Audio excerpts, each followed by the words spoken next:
I used to be like a manager at a different franchise junk removal company. When you have your own name and your own logo on your shirt, it's just kind of a different feeling overall. This is Vincent with Lift Away Junk Removal and Hauling in northern New Jersey. So we've been in business for around a year and 2 months. It was just me and Dan basically for the first 6 to 7 months. Now we have 7 guys, 3 trucks, and then a truck and trailer set up.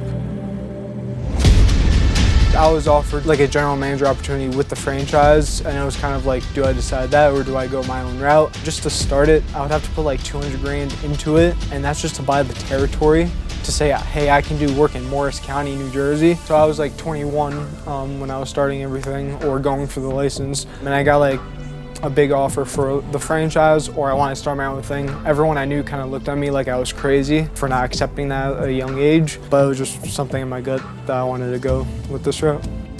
I was just going through YouTube, found Junk Removal Authority. I realized that they were like the franchise alternative. I wanted to kind of scale quickly, so the only way to really do that is paid advertising. I was working for the franchise for years. I never even thought about it until I just watched one random video of theirs. And then I was like, wait a minute, let me actually think this through.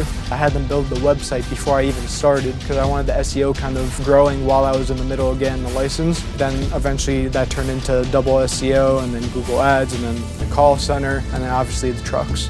They made the transition a lot easier than if I was just starting from scratch. I mean, I would just go ahead and like pull the trigger on it. If you're thinking about it and it's over a longer period of time, I would just go ahead with it, especially if you know you're going to be putting in the effort to make sure all else succeeds. It's made me have franchise-like support without actually being a franchise.